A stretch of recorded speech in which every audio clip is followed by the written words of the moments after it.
Disclaimer. यह कथा प्राचीन ग्रंथों, भूविज्ञान, पुरातत्व और आधुनिक विज्ञान पर आधारित शोध एवं कल्पना का संगम है। इसका उद्देश्य केवल सीख, विस्मय और प्रेरणा जगाना है, न कि किसी आस्था को ठेस पहुंचाना। कल्पना कीजिए थार मरुस्थल की निस्तब्धता।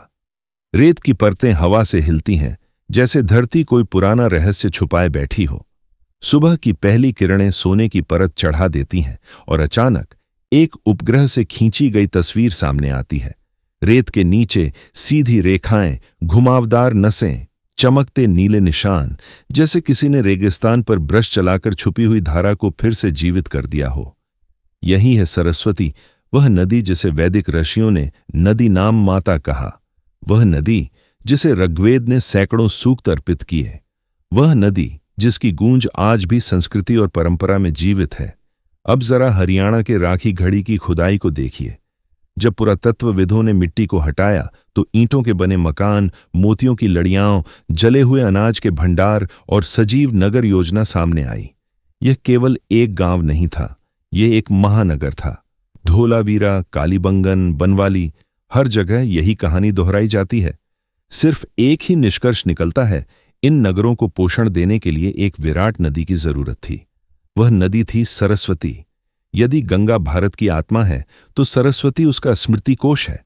उसने सभ्यता को जन्म दिया, ज्ञान को दिशा दी और संस्कृति को पहचान दी। हिमालय की गोद से उतरने वाली धारा ने धीरे धीरे रास्ता बदल लिया। यमुना ने गंगा का साथ पकड़ लिया, सतलुज ने सिंधु का। बारिशें बदल गईं, सरस्वती की धारा सतह से ओझल हो गई, पर उसकी उपस्थिति धरती में अंकित रही। आज भी भूकंपीय सर्वेक्षण बताते हैं, जहां कभी सरस्वती बहती थी, वहां भूमिगत जल भंडार गहरे नीले सागर की तरह मौजूद हैं। कृषि वैज्ञानिक कहते हैं, जहां सरस्वती थी वहीं सबसे उपजाऊ जमीन है। धरती मानो कह रही हो, मेरी बेटी आज भी जीवित है, बस नए रूप में। अब कल्पना कीजिए, रेगिस्तान से नजर उठाकर आकाश की ओर देखना। खगोल शास्त्री बताते हैं कि पूरा ब्रह्मांड एक जाल की तरह बुन हुआ है। आकाश गंगाएं डार्क मैटर की अदृश्य धाराओं पर मोतियों की तरह टंगी हैं। इसे कहते हैं कॉस्मिक वेब। यह चित्र कितना परिचित है। रेगिस्तान के नीचे एक अदृश्य नदी का पथ, आकाश के ऊपर तारों का अदृश्य बहाव। दोनों आकार अलग हैं, पर पैटर्न एक ही है। यही है अर्शियों की समझ। यथा पिंडे तथा ब्रह्मांडे, जैसा सूक्ष्म वैसा ही विराट। आज के वैज्ञानिक इसे पैटर्न रिकॉग्निशन कहते हैं, पर वैदिक ऋषियों के लिए यह जीवन का सत्य था। उनके लिए सरस्वती केवल जल नहीं थी, वह स्मृति थी, वह मार्ग थी, वह व्यवस्था थी जो धरती और ब्रह्मांड दोनों को जोड़ती थी। यह वही ज्ञान है जिसने सभ्यताओं को आगे बढ़ाया। न कोई रहस्यमयी हथियार, न कोई अंतरिक्षयान, बल्कि यह समझ कि हर स्तर पर वही लय, वही धारा, वही चक्र चलता है। मनुष्य हो या ब्रह्मांड, सब एक ही नियम के अधीन हैं। अब इस कहानी को अपने जीवन से जोड़िए। क्या आपके भीतर भी कोई नदी है जो कभी प्रचंड बहती थी? एक सपना, एक प्रतिभा, एक आदत जो समय के साथ शांत हो गई।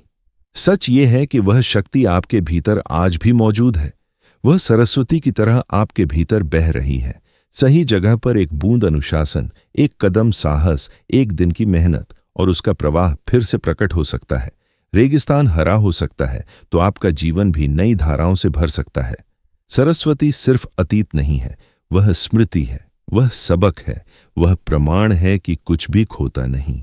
धरती याद रखती है, ब्रह्मांड याद रखता है, और हम भी। अपनी सरस्वती को खोजिए, उसे जगाइए और बहाव को लौटाइए। आप देख रहे हैं God is an astronaut. Subscribe कीजिए, क्योंकि हमारी खोज अभी बस शुरू हुई है।